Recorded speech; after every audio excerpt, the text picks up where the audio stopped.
Hi there, welcome to Lamlam's audiobook novel channel. Today's story is titled, The Alpha's Cursed Mate.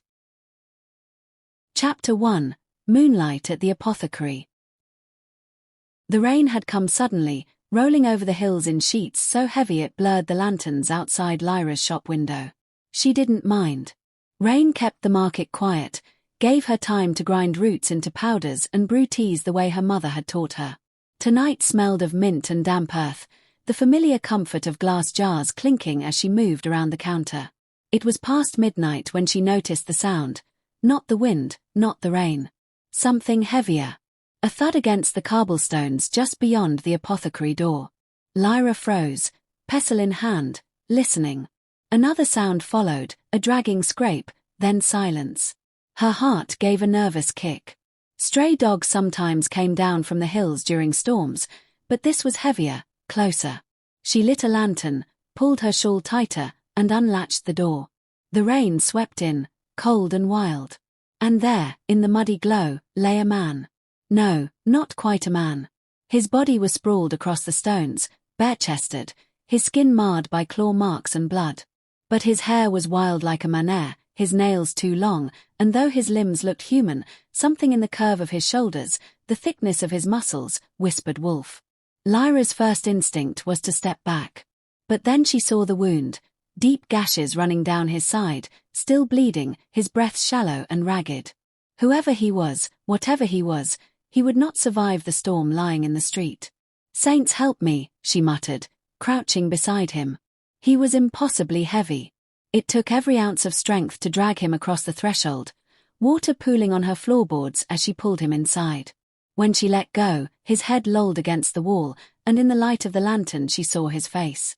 Strong jaw, high cheekbones, a mouth set in pain even unconscious. He was beautiful in a way that startled her, but it was his eyes, closed now, lashes dark against pale skin, that unsettled her most. She had seen eyes like that only once before, in dreams that left her waking breathless. Shaking herself, she gathered bandages and herbs. She cleaned his wounds, ground comfrey into paste, and pressed it gently against the worst of the gashes. His skin was fever-hot under her hands. The strange energy in him made the hairs on her arms rise. At one point, he groaned, low, guttural, animal, and his hand twitched toward hers. She froze, heart hammering, but his eyes stayed shut. Only the rain and her own breath filled the room. When she tied the last bandage, exhaustion washed over her. She sat back on her heels, staring at the stranger she had just invited into her life. Questions burned in her mind. Who was he? What had attacked him? Why had he been at her door, as if fate had laid him there? A crash of thunder rattled the windows. Lyra jumped, and when she looked back, his eyes were open. They glowed. Gold, molten, alive, the unmistakable eyes of a wolf. Lyra's breath caught in her throat.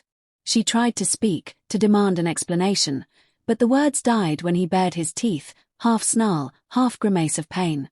And then, with a voice that was rough, broken, yet undeniably human, he rasped her name. Lyra.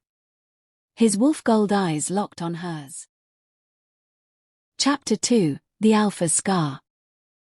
Lyra stumbled backward as the stranger, no, the wolf in human skin, pushed himself upright.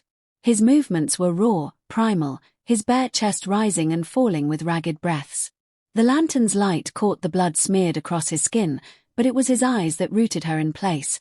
Molten gold, unblinking, watching her as if she were prey. She had helped him. She had dragged him from death's door. And now he looked ready to tear her apart. "Stay back," she whispered, though her voice betrayed the tremor in her chest. The man, Kael, though she did not yet know his name, snarled, lips peeling back to reveal teeth too sharp, too white in the gloom. His hands slammed against the floorboards, claws pushing through the tips of his nails as he lunged. Lyra cried out, stumbling for the counter, snatching the first jar her hands found. But before she could raise it, his body convulsed.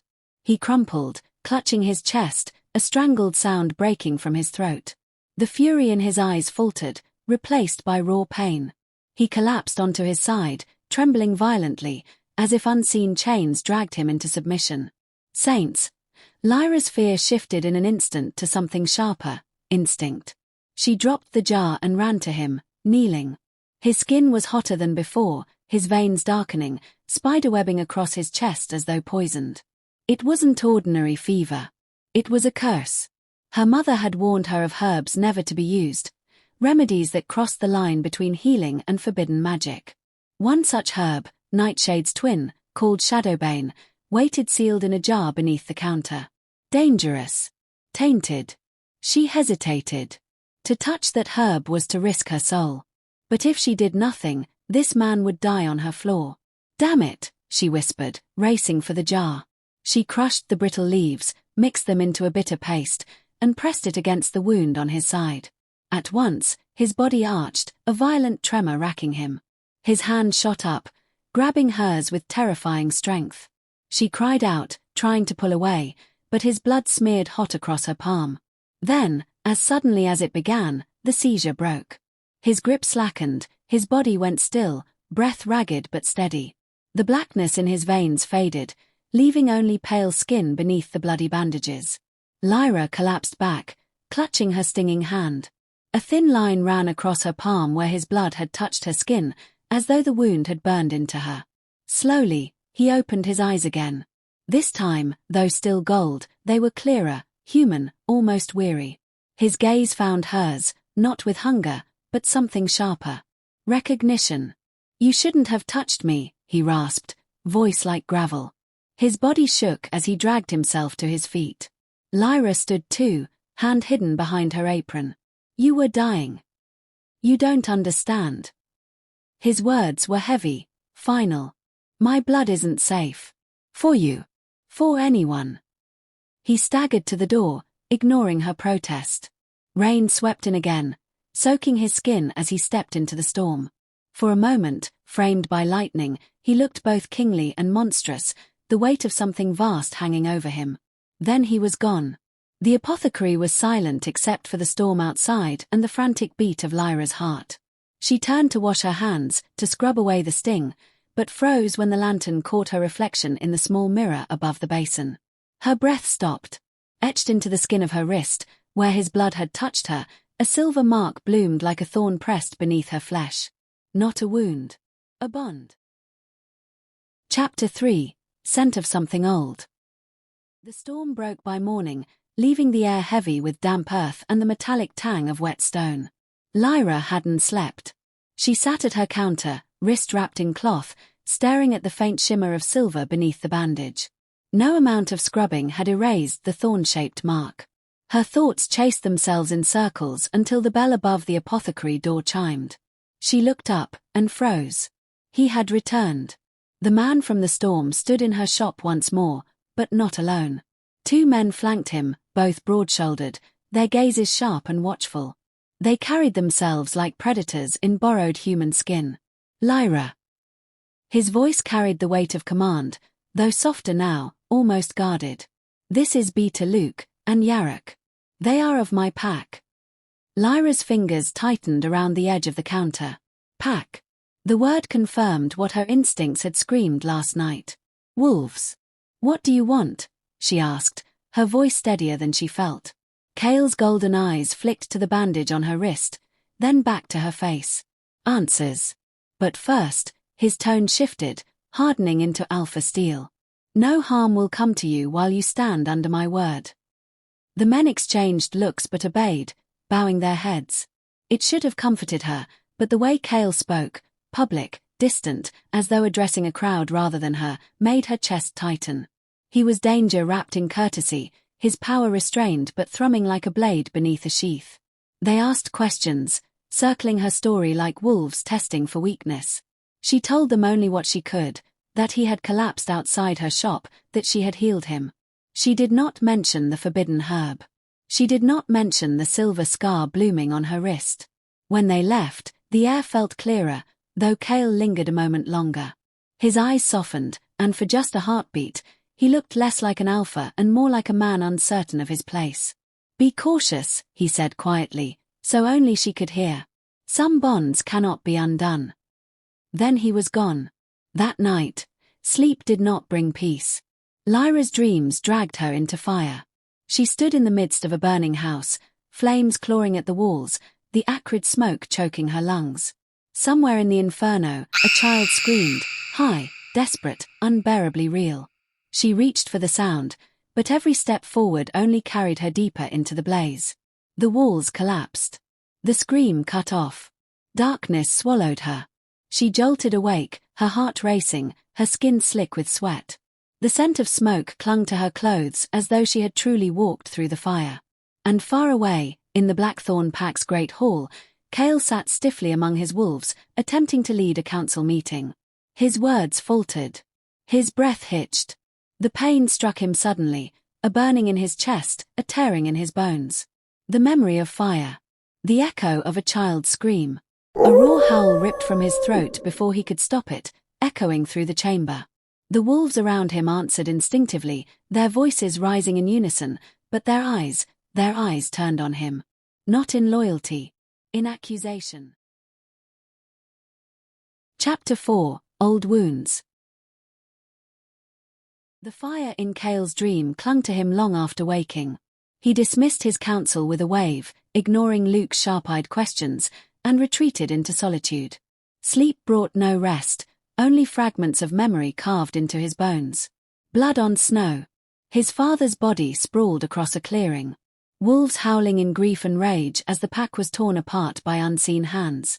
And through it all, a figure cloaked in shadow, whispering promises of strength if only Kael would bow. He remembered refusing. He remembered the curse that followed. Every alpha before him had ruled with iron certainty. But Kael bore scars that no blade had cut, wounds carved not by enemy claws but by betrayal and broken pacts. His pack bled under his watch, and he carried their mistrust like a brand. Lyra had no such clarity. Only questions. After the wolves left her shop, she could not shake the unease of Kael's warning, the weight of the silver scar on her wrist. She turned to the only place that might hold answers. Her mother's trunk, kept sealed since the funeral. She dragged it out from beneath her bed, coughing at the dust. The latch stuck, but her determination broke it free. Inside lay folded shawls, yellowed papers, and bundles of dried herbs she hadn't touched in years. At the bottom, wrapped in cloth, she found something she had never seen before. A locket.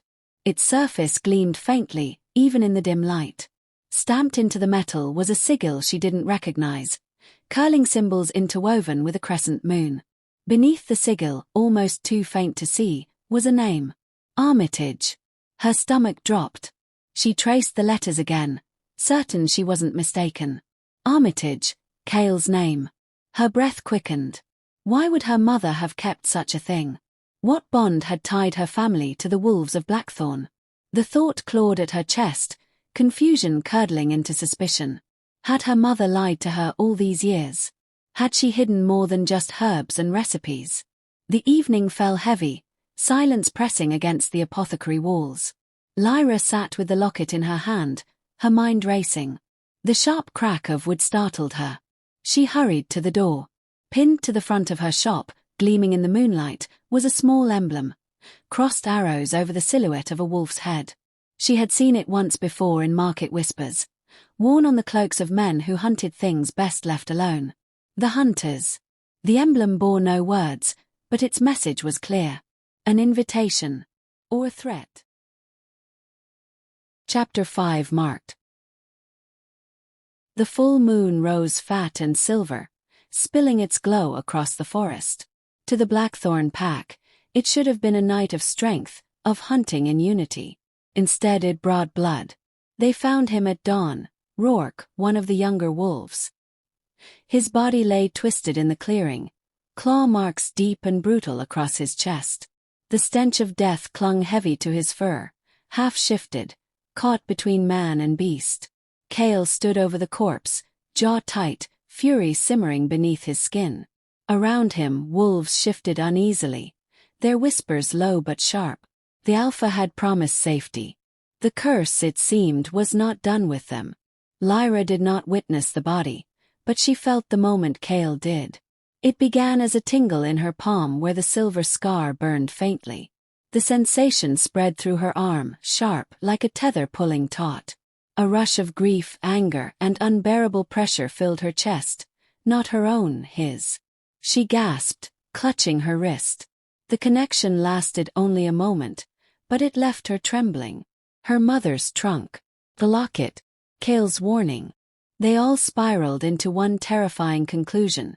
She was linked to him in ways neither of them understood. When Kael came to her shop later that evening, his face was a mask of control. But his eyes, those gold-lit eyes, betrayed strain. "You will stay out of this," he said, voice edged with command. "Whatever ties have been spun, they end here. The pack has its own circle, its own laws. You are not one of us." The words cut deeper than she expected. He was protecting her, she could see that. But there was distance too, deliberate, as if his loyalty to the pack demanded he shut her out. She wanted to argue, to tell him she could feel his pain as if it were her own. But something in his stance stopped her. He was a man barely holding his world together. She bit back the words, swallowing them like poison. Yet secrets leaked, as they always did. By the next day, whispers wound their way through the village. Some spoke of the Alpha limping into the apothecary under cover of night. Others swore Lyra's shop carried scents not of herbs, but of witchcraft. Wolf's eyes narrowed when she passed. The innkeeper's wife pulled her daughter away from Lyra's path. And still, the silver scar on her wrist burned. The sun sank. Lyra returned home weary, setting her satchel down just inside the door. Her heart stopped when she saw it. Pinned to her step, written in fresh blood, was a piece of parchment. Her breath faltered as she read the jagged letters. "Keep away." Chapter 6. The Prophecy Scroll. The apothecary no longer felt safe. Since the blood letter, Lyra had kept her shutters barred, candles burning late into the night, every creak of the wooden beams making her flinch. The silver scar on her wrist burned with a low, persistent throb. Her mother's locket sat on the counter, catching the flicker of the flame. It seemed heavier now, as though it carried more than metal and memory. Every time her eyes strayed to it, unease rippled through her chest. She needed answers. There was only one person who might hold them. Enna, the midwife who had tended half the village and who, in Lyra's childhood, had always lingered too long near her mother's shelves of dried herbs. Rumors called Enna eccentric, even dangerous. Lyra remembered her instead as a woman with sharp eyes that saw too much. So, under the cover of twilight, Lyra wrapped her shawl tightly and slipped through narrow lanes until she reached the crooked cottage at the edge of the wood. Enna opened the door before Lyra could knock. "I was wondering when you'd come," the old woman rasped, her mouth curling into something between a smile and a warning. Her hair was white as moonlight, braided down her back, and her hands smelled faintly of rosemary and ash. Lyra swallowed. "I need to know what my mother kept from me." Enna's gaze lingered on her face, then slid to the faint glow beneath Lyra's bandaged wrist. "Ah, so it's begun." Inside, the cottage smelled of herbs and smoke. The rafters were strung with drying plants, and a fire hissed low in the hearth. Enna moved with surprising grace for her age, pulling a bundle of cloth from beneath a shelf. She set it on the table, unwrapping layer after layer until a brittle scroll lay revealed, its edges cracked with age. "What is it?" Lyra asked, her voice hushed. "Your inheritance," Enna said simply. She tapped a knotted finger against the scroll. "The prophecy of the half-moon child." Lyra frowned. "I don't understand." Enna's eyes gleamed with something like pity. "Your mother was no ordinary healer. Her line carried witch's blood, old blood. Faded but not gone. She tried to bury it to give you a simple life. But fate," her lips tightened. "Fate is stubborn." Hands trembling, Lyra helped her unroll the parchment. The ink was smudged, water-stained in places, but fragments of words leapt out. Child of the half-moon, bearer of thorn and flame, to heal the ward or to undo it forever. Lyra's pulse quickened. "Half-moon. That doesn't mean." "It means you," Enna said, voice flat. "Born beneath a broken moon. Neither wolf nor witch, but both. You are the tether." The curse runs through you now, and through him. Oh. The name echoed in Lyra's chest like a drum. She wanted to protest, to say it wasn't possible, but her mind returned again and again to the scar, to the way her blood sang when he was near, to the fire in her dreams. I don't want this, she whispered. I don't want to be. Prophecies rarely care for what we want, Enna interrupted. But listen, child. Choice still matters. You can heal the ward. Or you can shatter it, and with it the balance between wolf and witch. Which path you take? The fire sputtered, flaring suddenly as though something unseen had leaned close. Enna's words cut off, her sharp eyes darting toward the door. The hunters are watching. I should not keep you here long. Lyra gathered her shawl, her heart hammering. But just as she reached for the locket, it trembled in her hand. The clasp sprang open on its own. Lyra froze, staring at the tiny scrap of fabric tucked inside. She drew it out carefully, the edges worn but unmistakable. Embroidered on the faded cloth was a sigil, a silver thorn crowned with a crescent moon. The crest of the Armitage line. Kael's family crest. Her breath caught, the cottage suddenly spinning. Enna's voice was distant, drowned beneath the pounding of Lyra's heart. Why would her mother have hidden this? And why, after all these years, would it open now? The locket snapped shut in her trembling hand. Chapter 7. Dream Blood. Sleep no longer belonged to Lyra. Each night, her mind carried her into flames, into screams that were not hers. But now the dreams twisted further. Shadows moved through the fire, teeth flashing, claws scraping along walls. And sometimes, just before she woke, she felt a hand gripping hers, scorching hot, dragging her deeper. Kael's hand. She told herself it was her imagination, but the truth was undeniable. Their dreams bled together. Kael knew it too. In the great hall of Blackthorn. He woke gasping, his body shaking with a scent of smoke and blood that lingered far too vividly to be only memory. When he looked at his palms, he swore he could see Lyra's small hand pressed against his, even though she was nowhere near. It unsettled him more than battle ever had. When the call came that one of the border cottages had been attacked, he welcomed it, anything to silence the bond clawing at him. The wolves returned with grim news. The cottage lay splintered, its walls gouged by claws that did not belong to the pack. A family had barely escaped, their belongings shredded, their fields destroyed. No scent was left behind, only blood. Kael paced the clearing, his wolves watching him with unease. He could feel their doubt. Every attack left him weaker in their eyes, every unexplained scar on the land a silent question of his strength. Luke tried to speak, but Kael silenced him with a look. His chest ached, his breath ragged, as if the very bond to Lyra twisted in protest.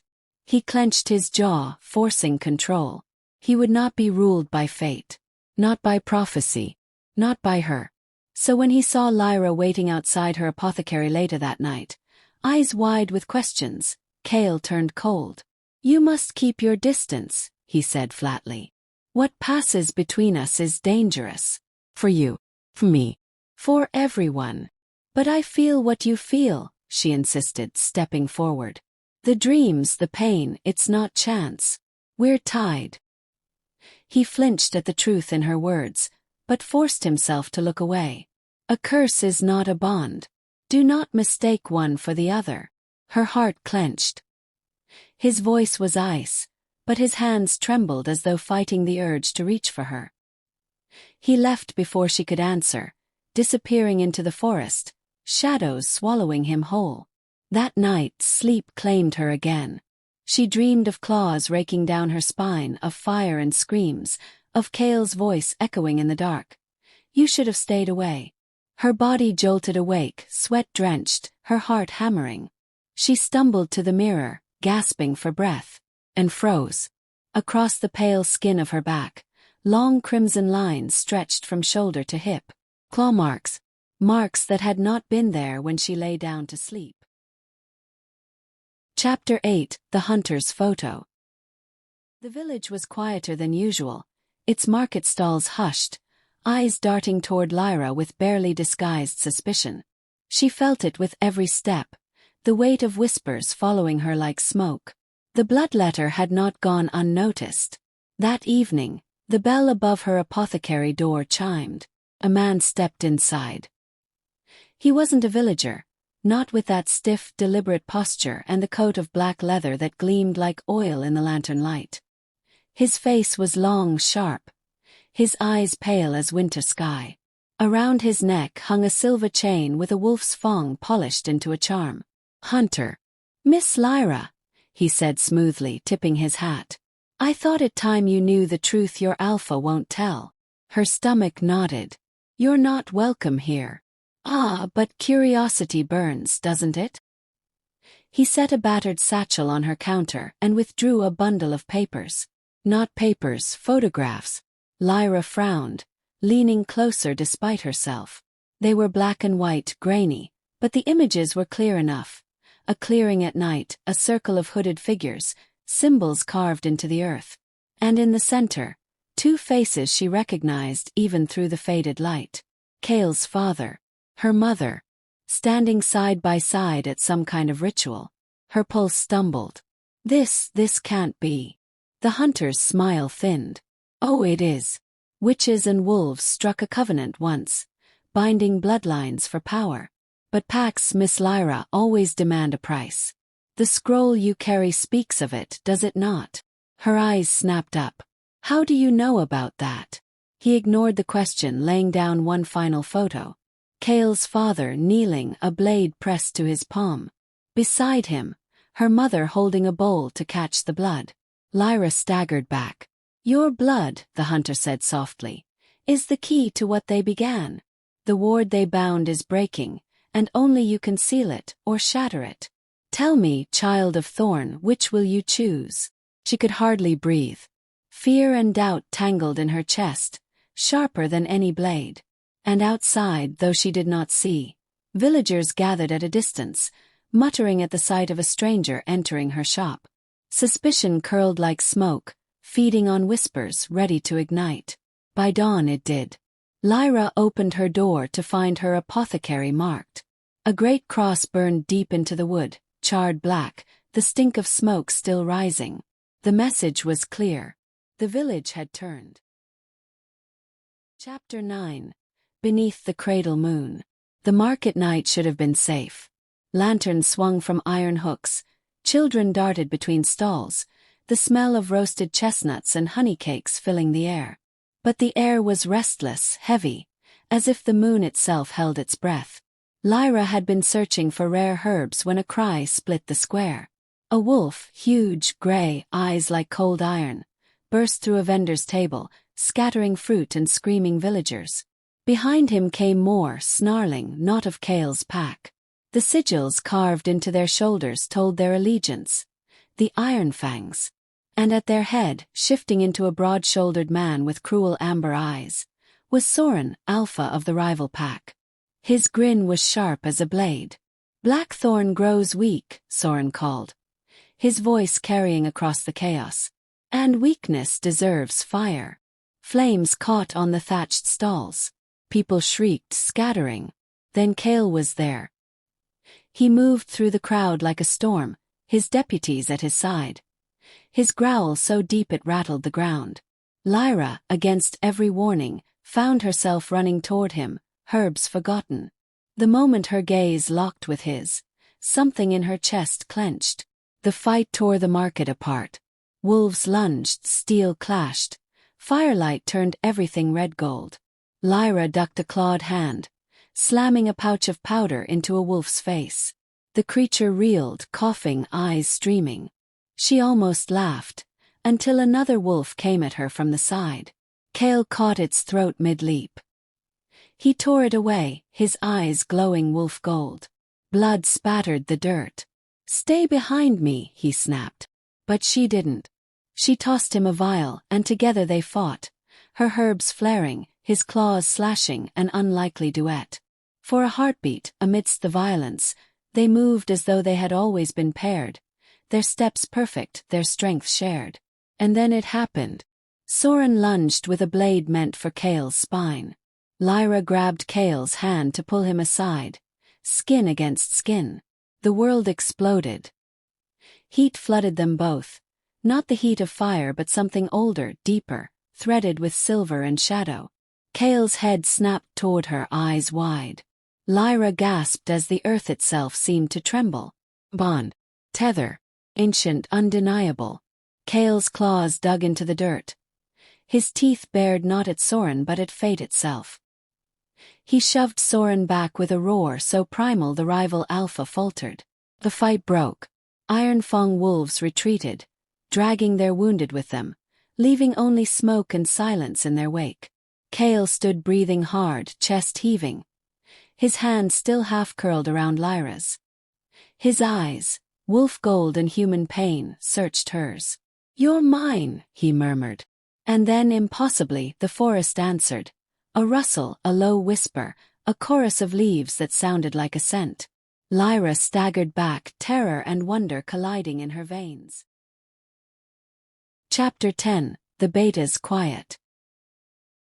The days after the market attack were strained as bowstrings. Blackthorn wolves patrolled the village borders in shifts, their golden eyes gleaming in torchlight. The smell of charred wood still clung to the stalls, though the fires had long been put out. Yet beneath the fear was something harder to name: distrust. And it wasn't aimed only at the rival pack. It was aimed at Lyra. She felt it in the weight of the stairs when she passed, in the whispers that stopped when she entered a room, even in the silence Kael carried with him now. His jaw always tight, his words clipped short. Only Enna offered her calm. The midwife had taken her to a clearing at the forest's edge, where the cradle moon hung low and white. There, she taught Lyra to breathe through the sparks that burned in her veins, the tether that pulled at her whenever Kael was near. "You'll drown if you fight it," Enna said, steady hands guiding hers. "So learn to ride it instead. Feel it, don't fear it." Lyra tried. But every time she closed her eyes, she felt Kael's presence like a storm in the distance. And someone else's presence too. Luke. The beta was a figure of quiet strength, respected even more than Kael in some corners, for he had been raised as the alpha's shadow since boyhood. But lately his silence was heavier. He slipped away during patrols. He watched Kael with unreadable eyes. Lyra noticed him once at dusk, leaning close to a man in a gray hood at the edge of the square. She strained to listen, but their words were too soft, lost to the wind. When Luke noticed her gaze, he smiled, polite, practiced, and walked away. The unease coiled in her gut like smoke. That night, in the council hall, the pack pressed Kael for answers. What of the Iron Fangs? What of the hunters? What of the witch-born girl in their midst? Kael gave them nothing. His voice was iron, his secrets locked behind his teeth. Lyra could almost hear the splintering beneath the surface. Later, as lanterns guttered low, she saw him. Luke, moving alone through the darkened corridors of the Blackthorn stronghold. He carried a bundle wrapped in wolf hide, clutched close to his chest. His steps were silent, his eyes sharp and wary. But she saw him slip past the guards. Saw him vanish into the night with what should never leave the pack vault. Chapter 11. Seal and Scar. Enna's cottage smelled of ash and wormwood, as if the walls themselves remembered the centuries of secrets whispered here. The scroll lay unrolled between them on a scarred table, its ink half-faded but alive with symbols that seemed to twitch in the firelight. Enna's finger traced a broken line of script. "This is not merely prophecy," she murmured. "It is ledger, binding, blood sworn." Lyra leaned closer, her breath clouding faintly in the cold air. The words curved around images of a crescent moon, a thorn, and a flame crowned by a circle. She did not know the language, yet she felt its pull like gravity in her bones. "The ward that holds this hollow safe," Enna said, "was never built on stone or root. It was anchored in choice, a witch's willing bond to a wolf's blood." "Willing," she repeated, voice sharpened. "Not taken, not forced. Shared." The words struck Lyra like a hand to the chest. She thought of Kael's raw whisper, "You're mine." The tether burning when their skin met. Was this not just desire or curse? Was it the skeleton of the pack's survival? Her throat went dry. If the bond is broken.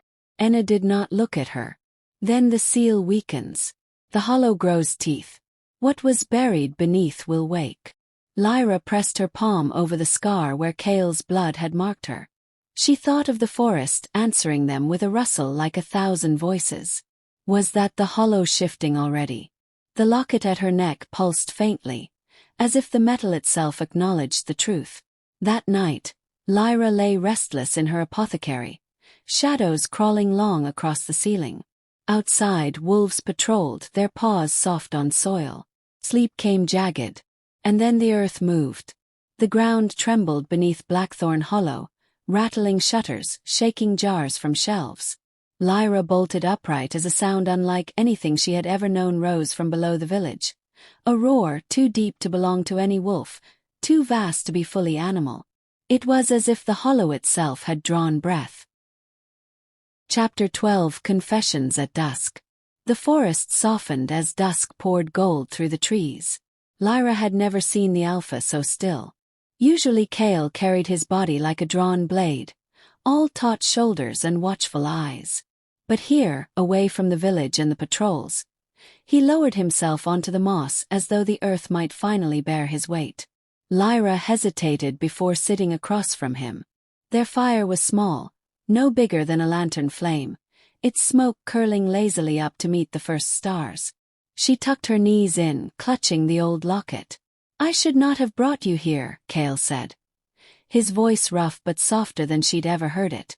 "But if I keep the truth locked away any longer, it will rot both of us." He told her of his father, the alpha who had bent knee to witches in exchange for power, who had traded blood for strength and bound the pack to a curse none of them could outrun. "His bargain carved the scar through my life," Kael said. "And if the scroll is true, it carved through yours as well." Lyra listened, her pulse sharp in her throat. A curse had always sounded like something told in tavern whispers, not something that could wrap around her own blood. She opened her palm and showed the faint silver thorn still etched into her skin. "I'm afraid," she whispered, "of what I am, of what I could destroy without meaning to." For the first time, Kael's expression cracked. He reached out, not to seize, not to command, but to lay his hand gently over hers. His touch was warm, steady, almost reverent. "Then you are not alone in that fear," he said. "And I would rather face it with you than against you." The silence stretched, filled with unspoken things. Lyra's breath hitched as his thumb brushed against her knuckles. They leaned closer, the firelight catching the wolf gold in his eyes, the night holding its breath for them. For a heartbeat she thought he would kiss her. For a heartbeat she thought she wanted him to. But the night split open with a horn's call. A pack runner burst into the clearing, face pale, chest heaving. "Alpha! We found tracks. Fresh ones. Leading straight to the hollow." Kael stiffened, the moment shattered. He stood in one swift motion, firelight painting his jaw in steel lines. He glanced back at Lyra only once, eyes dark with something left unsaid. The fire hissed as the wind rushed through the trees, carrying with it the scent of something hungry. Chapter 13 Smoke and Silver. The Blackthorn Hollow had never felt so heavy with silence. Patrols whispered of movement in the trees, shadows that vanished before they could be tracked. Smoke plumes rose from border fires, the kind left behind by wolves who wanted to be seen. Kael stood on the ridge, his shoulders drawn tight. Lyra followed his gaze and spotted them, figures moving with disciplined grace across the valley. The Ashfong wolves. At their head was Soren. He emerged from the haze like a blade glinting in dim light, tall, with hair dark as iron and streaked with silver at the temples. His smile was practiced, too smooth for the violence in his eyes. "Blackthorn," Soren called, his voice carrying on the wind. "You've bled enough wolves for your pride. Perhaps it's time we spoke like civilized men. Kael descended the slope, Lyra at his side despite the weight of his warning glance. The two alphas faced each other, the air between them charged. Civilized, Kael said flatly. You burned 3 farms last winter. Collateral, Soren replied with a shrug. Besides, I'm not here for old debts. I hear you've mislaid something important. Perhaps an artifact. An object of silver and smoke. His grin widened, sharp and knowing. Lyra's blood ran cold. The words matched the hunter's description, and the sigil she had seen etched on the photo. How would you know of that? Kael growled, his hand flexing at his side. Soren only tapped the pendant at his chest. The same sigil glimmered, the identical mark the hunter had carried. Because some things were never meant to belong to you alone, Blackthorn. Kael lunged before words could finish. Wolves howled, steel flashed, the air cracked with fury. Lyra pressed back as claws raked the earth, and Soren laughed, even as Kael's fist drove him to one knee. But in the chaos another figure appeared. Luke. His hood was low, his breath ragged, and in his arms he carried something wrapped in oilcloth. The artifact. Gasps rippled through the Blackthorn wolves. Kael froze, betrayal slicing deeper than any blade. Luke, Kael snarled. What have you done? Luke lifted his chin, eyes wild but steady. What you told me to. Chapter 14 Bonds Tested. The council hall was thick with smoke and suspicion. Torches crackled against the stone walls, throwing long shadows that felt like claws creeping toward Kael. He stood at the center of the room, posture rigid, though the weight of 100 hostile stares pressed against him. Luke had dragged the artifact into view, its silver surface gleaming like a living wound. The beta's voice rang clear and righteous. Our alpha betrayed us. He sent me to retrieve this for himself. He means to keep the Covenant's power for his blood alone. The words struck like arrows. A murmur spread through the pack, doubt stirring where loyalty had lived. Kael's jaw clenched, but he did not answer. Silence only deepened the suspicion. It was Lyra who broke first. She pushed through the crowd, her voice trembling yet firm. He never ordered that. Kael has carried the burden of his father's curse alone, while all of you sleep safe under his ward. He bleeds for you. He fights for you. Gasps and growls rippled. A stone clattered near her feet, thrown by some faceless hand. Another voice spat from the shadows. Which? Then another. She binds him with her spells. The crowd surged, anger brimming to riot. Kael stepped forward, shielding Lyra, but his knees buckled before he could draw breath. His hand clawed at his chest as his body convulsed, the sound of his bones grinding against themselves filling the hall. No, Lyra whispered, reaching for him as he fell to the stone floor. The torches guttered. A low hum, like the hollow itself groaning awake, reverberated through the chamber. When Kael's body stilled, he lay gasping. Then slowly he opened his eyes. They were no longer gold. They were not wolf. They were not man. They were white. Entirely terribly white. Chapter 15 The Maw's Taste. The first scream came just before dawn. Lyra jolted awake to the sound of wolves howling, not the disciplined cry of a hunting call, but shrieks of panic. She stumbled outside the apothecary and froze. The valley below was a sprawl of chaos. Torches darted through the darkness, livestock tore free from pens, and blood glistened black in the half-light.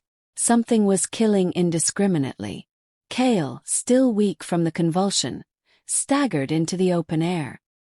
His white eyes burned faintly in the gloom, terrifying and unearthly, but his voice carried command. To arms! Guard the hollow! The ground itself trembled. A sound rose from beneath, low and grinding, like stone teeth chewing through the bones of the earth. Then came the howl, monstrous, too large for lungs, too old for language. It cracked the air, and every living thing shrank beneath it. Ma.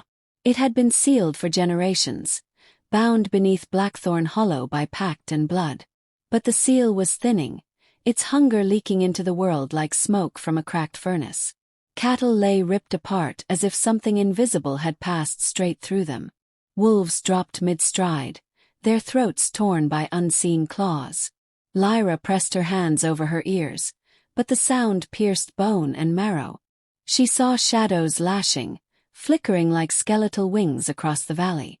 And for the first time she understood. This was no ordinary beast. This was hunger itself, ancient and endless. Villagers screamed. Wolves bled. Enna dragged children into the safety of the old stone root cellars, but no place felt safe. Lyra fell to her knees, clutching her locket, whispering prayers her mother had never taught her. And then, as the howl ebbed, silence. Too sudden. Too sharp. Her lips trembled. She hadn't spoken, but her mouth moved on its own. And a voice that was not hers whispered through her teeth, cold as the grave. Lyra. Chapter 16. Declarations. The night after the maw's first cry was one the Blackthorn Pack would never forget. Wolves lay wounded in the square, villagers whispered in terror, and even the stars seemed to shy away, veiled by a veil of storm clouds. The valley was bleeding faith, and without it, the pack was splintering. Kael stood at the heart of the council circle, shoulders squared though his body still bore tremors from the convulsions. His eyes were no longer white, but the memory of their terrible blankness lingered in the minds of everyone watching. He looked like a man walking the edge of a blade. One wrong step and he would fall. Lyra stood at his side, though she could feel the hostility rolling off the crowd. Words like witch and curse-bearer threaded through the murmurs, cutting sharper than knives. Enna tried to quiet them, but suspicion fed on fear, and fear was now the pack's heartbeat. Luke was there too, shackled but unrepentant, his betrayal still raw. He sneered whenever Kael faltered. Soren's shadow loomed at the borders, waiting for weakness. The hollow itself pulsed beneath their feet like a drum, all of it pressing in, all of it breaking Kael's wolves apart. Kael raised a hand, and silence spread slowly, uneasily. His voice cut the night. You think me cursed. You think my bond is weakness. But hear me. Our survival has always been tied to more than teeth and claw. It has been tied to choice. To blood freely given. He turned to Lyra. For a heartbeat, it was only them, standing at the center of the storm. The locket at her throat caught firelight. The scar in her palm tingled as though it remembered something she did not. Kael's jaw tightened, but his voice carried like iron. I name her as mine. Me. Before moon, before pack, before hollow itself. The circle erupted. Some howled in outrage, others cried in relief, a few bowed their heads. For wolves, the alpha's word was law, and the word mate was not spoken lightly. Socially it bound them. Politically it steadied the pack. Spiritually, it lit a fuse neither of them could see the end of. Lyra's breath caught. She hadn't expected it here now with such weight. Yet as his hand found hers, warm, firm, unyielding, something inside her snapped into place. A lock turning, chain binding, or perhaps freeing. Kael's grip on Lyra's hand tightened, the two of them staring into the rupture they had just unleashed. Chapter 17. The coven comes home. The hollow's wound still smoked, its black sap seeping into the soil like veins of poison, when the strangers arrived. They came at dusk, robed figures walking in deliberate silence, their shadows long across the meadow. The torches that met them sputtered as though air itself shrank back. Wolves bristled, growls humming through the ranks, but the coven did not falter. At their front was a tall woman draped in indigo, her silver hair braided with bone charms. Her eyes, pale as winter frost, found Lyra instantly. She smiled, not with warmth but with recognition. Child of half-moon blood, she said, voice ringing too clear for the wind. I knew I would find you here. Lyra's chest tightened. Her mother's locket felt heavy, dragging at her skin. She forced herself to stand straighter. Who are you? The woman lifted her hands in a gesture of kinship. I am Morwen, first daughter of the Hollow Circle, sister to your mother's line. You are ours as much as theirs. Gasps rippled through the crowd. Kael's wolves stiffened, hackles high. Kael himself stepped forward, voice low and dangerous.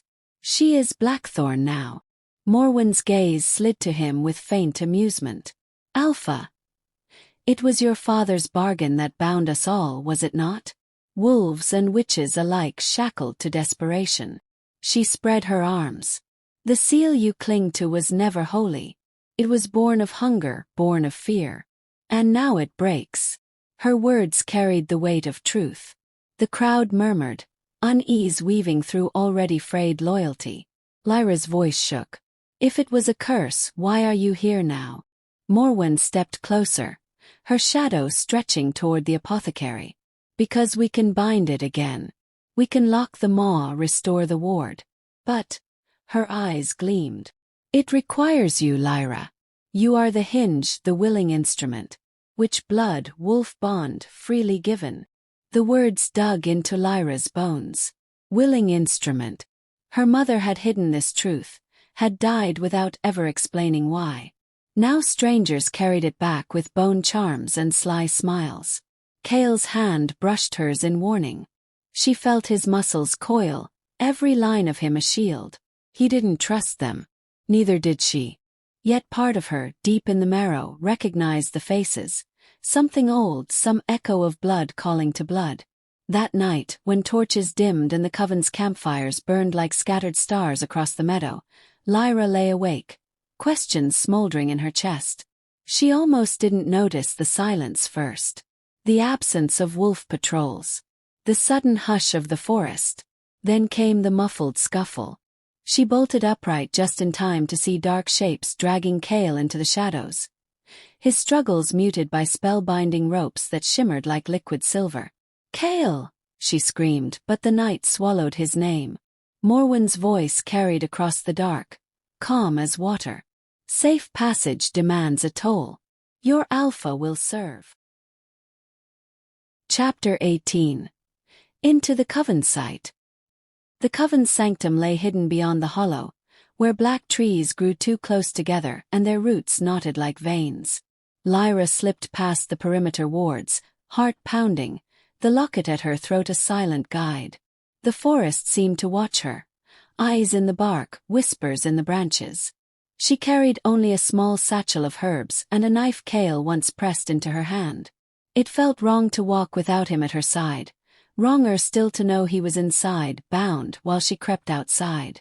The sanctum was carved into stone, an ancient hall draped with tapestries embroidered in spirals and moons. Torches smoked with blue fire. The air smelled of blood and incense. Lyra's pulse stuttered as she entered, the whispers of witches curling around her like threads. At the center Morwen waited. But beside her stood another, older, taller, draped in raven-black silk, a crown of dried thorns coiled about her head.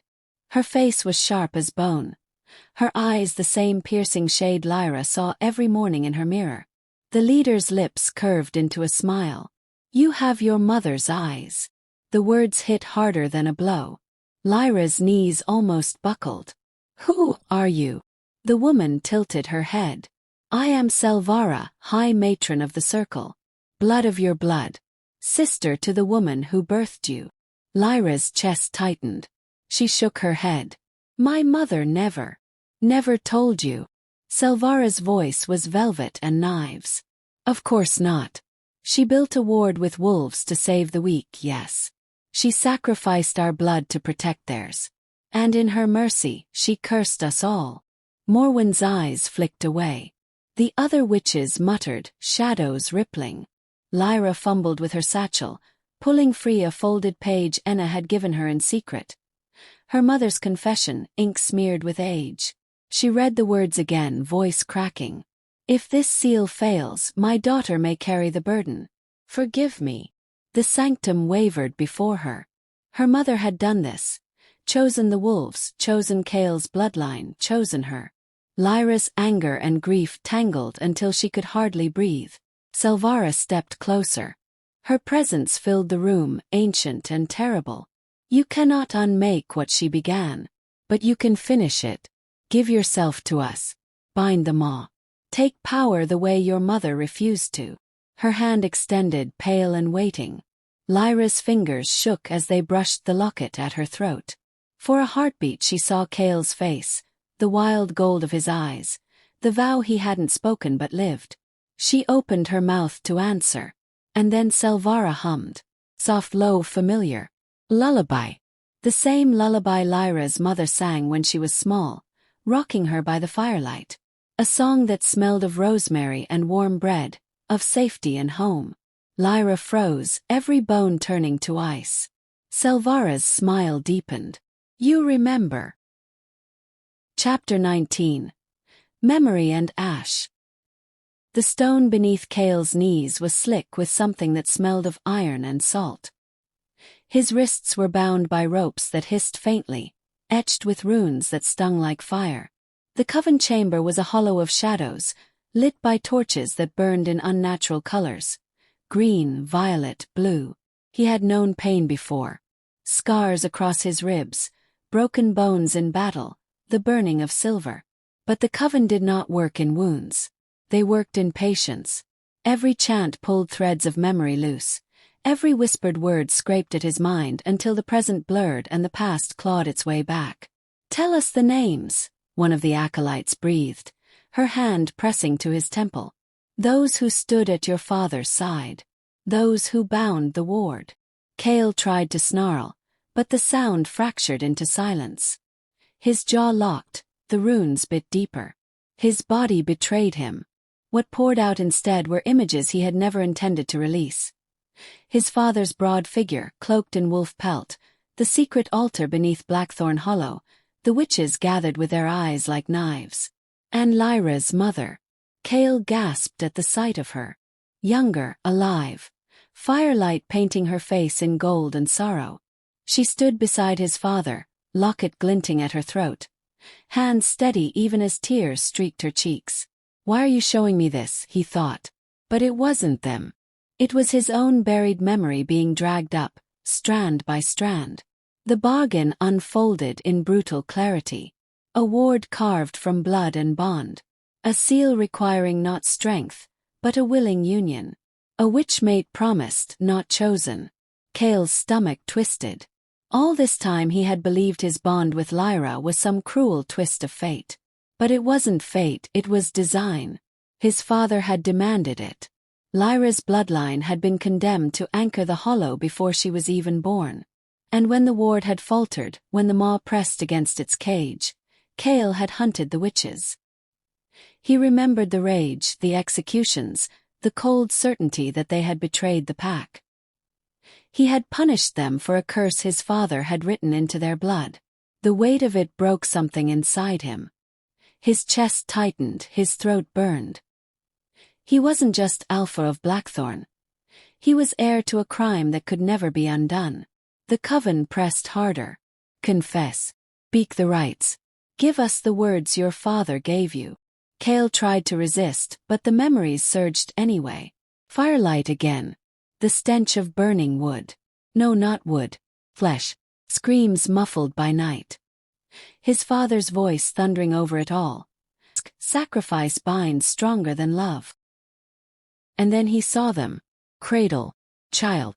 Swaddled, lifted, carried to the flames. Kael roared, the sound shaking the chamber. But he wasn't in the present anymore, he was back there watching. His father's hand holding the torch. Lyra's mother turning away. The fire consuming innocence. Enough, Kael gasped, voice cracking. But the vision would not release him. The child's scream pierced the chamber of memory, high and terrible. And then, impossibly, the scream turned into a word. His name. Kael. The sound ripped through both past and present. His eyes snapped open, sweat and ash streaking his face. The torches guttered, the acolytes recoiled. But the voice still echoed, unmistakable.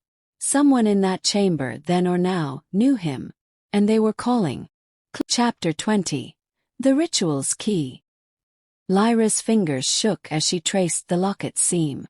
An ornament she once thought simple, a keepsake of her mother. But under the coven's flickering torchlight, it felt heavier, as if it carried not just memory but intent. Enna's voice echoed in her mind. Your mother planted answers in the things she left behind. She knew you would need them. The coven's chants thickened the air, a humming pressure that made her ribs ache. She pressed the catch and the locket opened, not with a click but with a sigh. Inside was a tiny shard of carved bone, etched with twin circles that shimmered silver blue under firelight. It pulsed faintly, like it remembered a heartbeat. The chamber gasped as one. Acolytes leaned forward, cloaks rustling like wings. The coven leader's smile sharpened. The key, he whispered, reverent and greedy at once. The last fragment of the contract. Lyra's stomach dropped. Her mother hadn't just been part of the old seal. She had hidden the keystone inside a child's trinket, carrying both legacy and curse around Lyra's neck. The scroll was unfurled again, its ink like dried blood across brittle parchment. Lyra read the words through the haze of fear. Not just blood, not just power. The ward needed 2 willing hearts. 2 who would stand together, bond unbroken, to hold the maw in place. The realization tightened her chest, equal parts terror and longing. It explained the pull between them, the way pain bled across their skins, the dreams shared, the voices answered. Their bond wasn't an accident. It was the hinge of survival. But the coven leader's voice sliced through her thoughts. The ritual was made for witches. We cannot allow a wolf to taint it. He is brute force. You are refinement. Together, you are an abomination. Lyra's jaw clenched. Together we're the only ones who can stop what's coming. The coven sneered. Or unleash it faster. The circle around her tightened. Hands raised, silver cords glinting in their grip. She understood then they never meant for her to choose freely. They meant to own her choice. Lyra backed away until the altar's cold edge pressed into her spine. I will not surrender, Kael. I will not surrender my bond. You already have. The cord struck. Silver lashed around her wrists, her throat, her waist, biting into skin with a hiss of smoke. She cried out, knees buckling as the metal burned through flesh and magic alike. Above her, the scroll floated, pages twitching as if hungry. The coven leader raised his hands, and the first words of the incantation rolled like thunder through the chamber. Lyra struggled, vision sparking, her locket still warm against her chest. She knew if the spell finished, the maw would not be locked, it would be fed.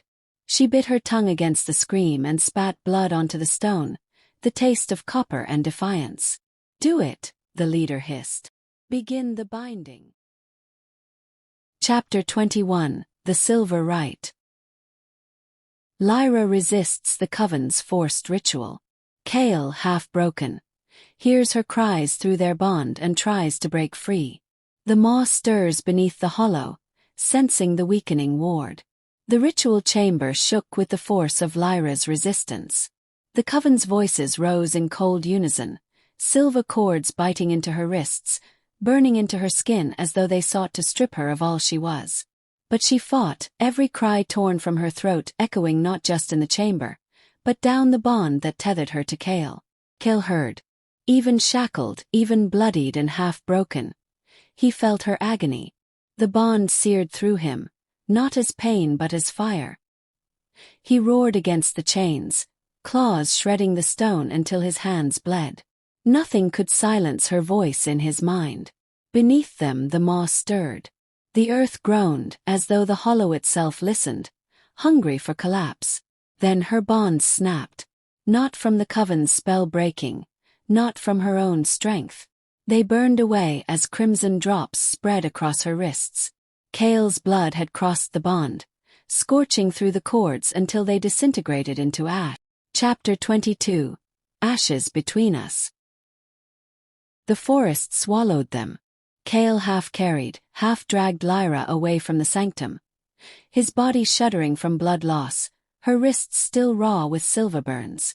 Branches snapped underfoot, the night air thick with smoke from overturned torches. Behind them, the coven howled in confusion, their ritual shattered. They didn't stop until the river's edge.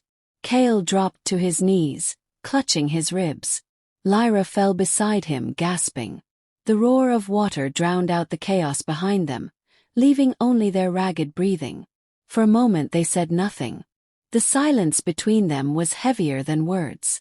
Then Lyra turned on him, her voice raw. "You nearly killed yourself." Kael's eyes were still rimmed with pale fire, veins dark against his throat. "I heard you," he said hoarsely. "I couldn't." His voice broke, not from weakness but from the sharpness of truth. "I couldn't let them have you." Lyra's chest heaved, fury and fear tangling into something she didn't want to name. She pressed a hand to his chest, meaning to shove him back, but the steady, fevered thrum of his heartbeat beneath her palm betrayed him, betrayed them both. The bond pulsed between them, wild and ungoverned. "You don't get to need me like this," she whispered, though the tremor in her voice gave her away. Kael caught her wrist, his grip iron yet trembling. "I don't just need you, Lyra," he rasped. "I want you. Every part of me has since the night you said my name." The words broke something open inside her. All the fear she had carried, of the prophecy of her blood, of being nothing but a cursed instrument, collapsed under the weight of his raw confession. And then his mouth was on hers. It wasn't gentle. It was desperate, bruising, the kiss of a man who had fought too long against what was inevitable. Lyra gasped against him, her fingers fisting in his shirt, torn between pulling him closer and pushing him away. She didn't push. The world narrowed to heat and hunger. Kael's hands tangled in her hair, tracing fire down her spine. When she arched into him, he growled, low, primal, the sound of a wolf claiming what was his. Lyra should have been afraid. Instead she burned. They tumbled onto the riverbank, grass and dirt clinging to their skin as they tore at the barriers between them. Every touch was a demand, every gasp a surrender. His teeth grazed her throat, her nails raked down his back. It wasn't soft, wasn't slow, it was raw, fierce, and consuming. The bond roared to life, and for the first time neither of them resisted. Their bodies moved together with a rhythm older than words, older than curses and covenants. Pain and fear bled into pleasure, into something so sharp it felt like breaking. And in that breaking, something stronger was forged, a union neither witch nor wolf could undo. When it was over, they lay tangled in the dirt, their bodies slick with sweat, breaths shuddering in the cool night air. Lyra's head rested against Kael's chest, listening to the hammer of his heart. For once, there was no silence, no distance between them. Only fire and ash, binding them in ways both terrifying and unshakable. Kael lifted a hand, brushing damp strands of hair from her face. His voice was ragged when he whispered, "You're mine, Lyra." And before she could answer, the earth itself growled beneath them. The ground trembled, splitting near the hollow in the distance. A sound rose from the depths, not wolf, not human, but a roar older than either. The moss stirred, awakened by their bond's violent completion. They give in to each other fully, and as they lie together, the earth rumbles with a deeper roar. Chapter 23: The Hollow Hungers. The valley sickened. What had once been green pastures and strong oak roots now yellowed and withered, as if the land itself recoiled from some hidden rot. Wolves prowled restlessly, their howls echoing in the night with a madness that made even the bravest pack members flinch. Birds fled the trees, silence filling the sky where morning song should have lived. The maw was awake. Lyra felt it in the marrow of her bones. Every step she took through the village streets hummed with a vibration just beneath the earth, a pulse that answered to her own. Children clung to their mothers, staring at her as if they knew. Men whispered in corners, fear sharpened into suspicion. And through it all, Kael stood taller, his authority a shield, though his eyes betrayed a restless edge that only she could see. But when she closed her eyes, when she allowed herself the smallest drift toward sleep, she heard it. Ma. Its voice was not thunder, not rage. It was soft, seductive, curling like smoke through her thoughts. You are not wolf. You are not theirs. Break him. Break the chain. Free your blood and be more than their cage. At first, she resisted, clenching her fists until her nails drew blood. She told herself the whispers were a test, a trick, another wound her mother had left behind. But the more she fought, the stronger it grew, until every heartbeat seemed to echo with its call. One evening, as Kael prepared with his war council, Lyra slipped into her apothecary. She lit no lamps, the room lit only by the dim glow of the moon spilling through the cracked shutters. She stood before the mirror, her breath uneven. "You don't own me," she whispered, as much to Kael as to the maw. The mirror gave no answer. Until it did. Her eyes flashed silver, but not her silver. For a heartbeat, they burned with something colder, hungrier, an endless void that peered through her reflection. And staring back from the mirror was not Lyra. It was the maw. Chapter 24 Vows in Shadow. The hollow had grown restless. Wolves snarled at shadows. The earth trembled in shallow groans, as if warning them that time was thinning. Yet in the heart of Blackthorn's hall, Kael and Lyra carved out a space of silence for themselves. There were no witnesses, no priests, no rites sung beneath the full moon. Only them. Kael's blood still stained the edge of his palm, unhealed from battle.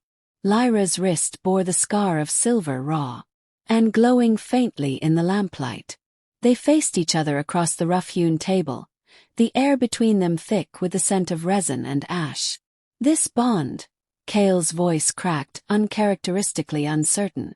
It's more than want, more than law. If we make this vow, there is no undoing it. Lyra's lips curved, not in humor but in defiance. Do you think there was ever undoing it? She took the knife, dragged it across her palm, and let her blood fall. He did the same. When their hands clasped, the mingling heat flared like fire meeting dry kindling. They spoke no sacred words, only truths, that they would not betray, that they would not abandon, that no coven, no prophecy, no curse would define what they were to each other. The vow stitched itself into the marrow of their bones. Heat surged between them, not lust alone but something older, deeper. Kael pulled her to him, mouth claiming hers, and the bond roared to life. This time there was no resistance, no denial, only surrender. Their bodies moved together with the inevitability of tide to shore, blood to vein. And when it crested, when their hearts beat as one, light tore through the shadows. Twin markings blazed across their skin. Kael's chest seared with a silver crest shaped like a thorned moon, Lyra's wrist blooming with a matching sigil of flame entwined with root. The room itself seemed to shudder, as if the old seal had been fed. The power was undeniable. Their vow had teeth, and the hollow felt it. But before dawn could break, word spread. The coven gathered at the village gates, their torches a wall of fire. Their voices rose in one condemning cry. Blasphemy! The witch has defiled herself with the wolf. The bond is a curse renewed. We call for war. Chapter 25 The Shattered Tribunal. The council square was packed. Villagers pressed shoulder to shoulder, their faces pale with fear and sharpened with anger. Torches sputtered, smoke rising into the gray sky. Wolves in human skin lingered at the edges, their hackles raised, their loyalty trembling like leaves in wind. At the center stood Luke. His voice carried with the polished strength of a practiced liar. Kael has broken the pack's trust. He consorted with witches, bled with them, bedded them. The seal we relied on for generations is faltering, and it falters because of him. Gasps rippled through the crowd. Mothers pulled children closer. Men muttered, embers of doubt catching flame. Kael stood rigid, silent, his jaw set like stone. He didn't dignify Luke's accusations with protest, but his silence twisted into guilt in the eyes of those watching. Lyra could feel the tide turning. Fear had always been easy kindling, and Luke knew how to strike sparks. Her palms sweated as she pushed through the crowd, stepping into the square. Enough! Her voice rang clear, trembling only at the edges. You all know Kael. You know the nights he bled for this pack, The years he kept the maw's hunger at bay when no one else could. You know the scars he carries are for you. Luke turned on her with a venomous smile. And who speaks for him? The witch who appeared the same night the curse deepened. Convenient, isn't it? The crowd hissed, suspicion turning like a knife. Someone spat at her feet. Another voice rose. Spy! Lyra swallowed hard but didn't back down. I am not your enemy. I am your only chance. The coven wants me as much as they want him. If you cast Kael out, if you turn on me, you'll hand this valley to the maw with your own hands. Her words cracked against the mob like a whip, but fear outweighed reason. The square buzzed with rage, shouts rising, fists thrown into the air. And then, in the chaos, metal flashed. A blade cut through the air toward Lyra. She froze. But Kael moved faster. The dagger sank into his side with a sickening thud. He staggered, blood spilling down his shirt. His face pale but his eyes burning with fury. The crowd fell into a stunned silence. Lyra's scream split the night. Chapter 26. The Maw Awakens. The first crack split the earth like a scream. From the hollow's roots poured black sap, thick as tar, burning through soil and stone. Wolves who strayed too near snapped into frenzy, their eyes clouded white, their mouths foaming with rage. Villagers shrieked as livestock stampeded. The night was chaos, blood, smoke, and the stench of something older than death. Lyra's lungs seized. The ground shuddered beneath her boots, a rhythm too deliberate to be an earthquake. It was breath. The hollow exhaled rot. The wards that had once shimmered faintly in the valley skies now guttered like dying embers. One by one their sparks winked out. And then it rose. Maw. Not beast, not shadow, not spirit. All of them at once. Its body was skeletal, but wrapped in thorned vines that pulsed as if they were veins. Its jaws split in directions that no mouth should go, each layered with rows of pale, jagged teeth. When it moved, it dragged half the hollow with it, the sound like roots tearing free of centuries of earth. Every howl in the valley bent toward it. Feral, broken, worshipful. Wolves convulsed on the ground as if their very bones recognized the master returning. Kael gripped Lyra's hand, his palm slick with sweat and blood. His chest still burned from the strike he had taken for her, but his eyes were locked on the impossible form clawing its way free. It's loose, he rasped. The seal's gone. Lyra felt the truth pulse in her veins.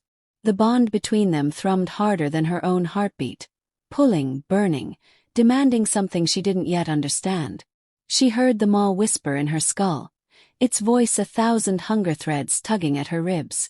Give me blood. Give me bond. You were made for me. No, she shook her head, nails digging crescents into her palms. I wasn't made for you. Kael turned toward her, his face carved from shadow and defiance. Then we end this. Together. In that instant, both of them saw it, the truth unfurling between their souls like a prophecy long hidden. The half-moon bond, their bond, was the only thread left to weave a prison strong enough to hold the maw. But it would demand sacrifice.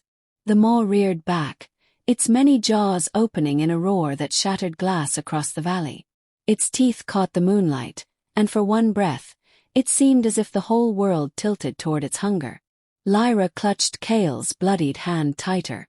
Her voice was steady, even as her chest shook with terror. If we give ourselves to the seal, she whispered, we may not come back. Kael bent his forehead to hers, his white eyes fierce, unyielding. Then let's burn together before we ever break apart. The ground split wider, and the hollow vomited the maw into the world. Chapter 27. Blood for the Seal. The hollow's breath was fetid, thick with rot and smoke. Lyra and Kael descended hand in hand, their boots sinking into earth that pulsed like a living wound. Each step felt like a promise made heavier. The maw waited, not with stillness, never still, but writhing, stretching, its thorned skeleton spreading wider through the cavern. Shadows peeled from its body like oil, snaking up the walls, whispering in voices meant to cut. He will leave you. He already has. Look at him. Lyra blinked, and Kael's hand was gone. In his place stood the illusion. Kael, lips on another's throat. His voice laughing low and cruel. Her heart clenched, rage burning, but her blood bond thrummed louder, the real Kael's grip anchoring her. She shook the vision away, whispering, "Not real. Not you." The maw hissed, teeth scraping against stone. Kael staggered as his own illusion struck. Lyra's voice telling him he was cursed, that her mother had warned her he would only destroy her, that she had always planned to betray him for the coven's power. The lies clawed at his ears, each word poisoned with half-truth. He roared against it, voice raw. "You don't get to take her from me." They pressed deeper, until they stood before the cracked roots of the hollow where the seal had been carved long ago. Now nothing but splintered symbols and bleeding soil. The scroll Lyra carried pulsed faintly, demanding completion. Kael's jaw hardened. "The bond needs blood. If it takes mine, the seal will close. You'll live." Lyra's throat closed at the finality in his voice. "No." He cupped her face with a trembling hand. His body already weak from battle and wound. His eyes, white, fractured with power, shone with devotion. "You are the future. The valley needs you more than it needs me." Her chest ached. Rage at his resignation. Terror at losing him. Love so fierce it cut sharper than any blade. Without hesitation, she pulled free, unsheathed a dagger, and drew it across her own palm. Blood spilled bright against the hollow's gloom. Kael's eyes widened. "Lyra!" She stepped closer, pressing her bleeding hand to the broken seal. Her voice steady even as tears stung. "If this takes us both, then so be it. I will not let you die alone." The maw screamed, a sound that shook the marrow of the world. The cavern walls trembled as if the hollow itself had been struck awake. Chapter 28. The Bond Eternal. Blood hit stone. First Lyra's, bright and defiant. Then Kael's, darker, heavier, pooling into hers. Their mingled blood crawled through the broken runes, filling the cracks like molten fire. The ancient altar shuddered, its veins awakening. The hollow roared. The maw surged upward, a storm of thorn and bone, its many jaws opening in one endless scream. Shadows lashed like whips, gouging the walls, clawing at Lyra's skin, but the bond in her chest throbbed louder than the pain. Kael gripped her hand, his own blood running hot over hers. His wolf form flickered at the edges of his body, light and fur and shadow breaking apart as if he were being unmade. "Stay with me," he rasped, though his voice was already hollowing, already breaking under the strain. Lyra's power poured out of her like flame. Witchlight rose from her veins, threads of silver weaving into Kael's shifting wolf shape. Their bond fused, soul against soul, fire against moonlight. For a heartbeat they weren't separate. They were one. The maw reeled, tethered. Every time it lunged, their bond snapped it back, chains of light wrapped around its skeletal frame. The altar blazed brighter, each rune sealing, each scream of the maw dimming under their joined will. Lyra gasped, her body trembling. "It's working." Kael's hand slipped from hers, his strength failing. His wolf shape poured into the seal, threads of his very being stitched into the runes. She clutched at him desperately, refusing to let go. "No, Kael, don't you dare leave me." The altar cracked open with light, a blinding pillar piercing the hollow. For a moment the world outside seemed to stop. The valley shook, the skies split, wolves dropped to their knees, the coven screamed in fear. Light and shadow collided, binding the maw in eternal chains. Then silence. The maw's howl cut off like a blade had severed it. The runes burned steady, the seal whole once more. Lyra fell to her knees beside him. Kael's body was limp, his chest unmoving, his skin shockingly cold. The white of his eyes had gone, leaving him still, empty. "Kael," she whispered, shaking him. Her own blood smeared his lips as she pressed her forehead to his. "Please don't do this. Don't leave me." Her bond pulsed faintly, a dying echo. But Kael did not stir. Chapter 29 After the Ashes. The hollow was silent, too silent. Lyra lay against the cracked stone, the altar still warm beneath her palms. Smoke curled from fissures where black sap had burned away, leaving only ashen streaks across the chamber walls. The maw was gone. Its whispers, its claws, its hunger, banished back into whatever abyss had birthed it. But so was Kael. His body lay sprawled beside her, too still. His skin, pale beneath the streaks of blood and soot, held none of the heat that always clung to him. His chest was unmoving. His lips, once curved in that wolfish defiance, were blue-tinged. Lyra's throat broke on a sob. She pressed her hands to his face, to his chest, to anywhere that might give her warmth. "Don't you dare," she whispered, voice splintering. "Don't you dare leave me after everything." No answer. The bond inside her flickered weakly, like a candle guttering against the wind. It wasn't gone, not fully. But it was slipping. She dragged herself up, pain in every joint, and staggered toward the hollow's mouth. Outside, the valley stretched in ruin. The earth was torn where the maw had risen, trees snapped like matchsticks, homes in the distance sagging in smoke. Wolves limped from the forest, their howls ragged with exhaustion. Villagers clutched one another, bloodied but alive. And all of them stared at her, at the girl smeared with blood, silver light still faintly threading her veins, standing at the mouth of the hollow with their fallen alpha at her back. Some fell to their knees in reverence. Others only bowed their heads in fear. None dared speak. Lyra lifted her chin despite the ache, despite the hollowed-out grief clawing through her. "It's done," she said, voice hoarse. "The maw is sealed." No one cheered. There was only silence, heavy with awe and mourning. She saw Enna's face streaked with tears, saw pack warriors dragging the wounded, saw mothers clutching their children tighter. And she thought, this is the cost. This is what my choice bought. Her heart was breaking, but pride cut through the grief. They had survived. He had made sure they survived.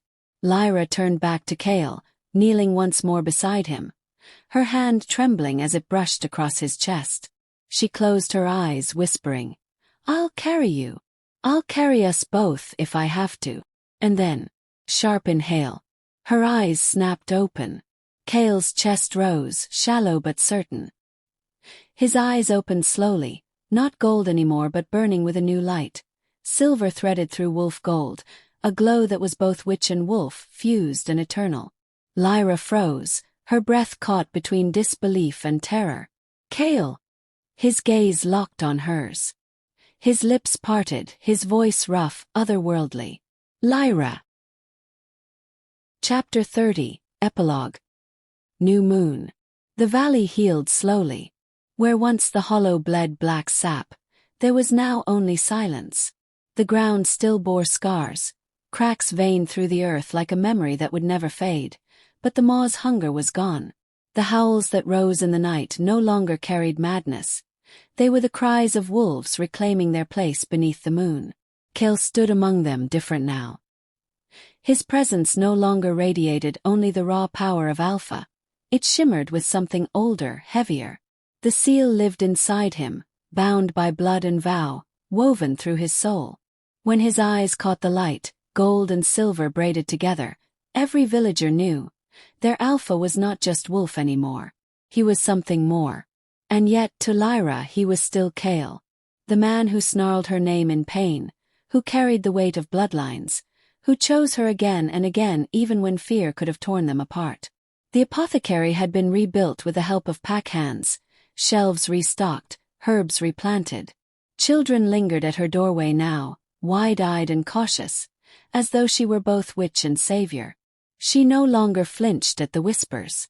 At night, she and Kael walked the scarred fields together, their hands brushing, their silences full. They didn't always speak of what had passed. Some wounds were too fresh, too heavy. But their bond pulsed steady between them, no longer brittle, no longer denied. Lyra felt a warmth inside her now. It wasn't the raw sting of magic, nor the echo of the maw's whispers. It was softer, subtler, blooming beneath her ribs, curling low in her body. It frightened her at first because it was unfamiliar, yet it carried no shadow. Kael noticed. Of course he did. His hand lingered on hers a little longer. His gaze sometimes caught her when he thought she wasn't looking. But neither of them spoke of it. Not yet. On the night of the new moon, the valley gathered in quiet. Wolves lifted their heads, villagers clasped hands, and for the first time in months, the darkness above felt like rest rather than omen. Lyra stood apart with Kael, the cool air brushing against her skin. She laid her palm gently against her stomach. A secret smile ghosted her lips, soft and knowing. The curse that had haunted them was gone. What remained was something new. Fragile, uncharted, but alive. Some bonds are curses, she whispered into the stillness. Her eyes lifted to Kael's, steady and fierce. Ours was the beginning.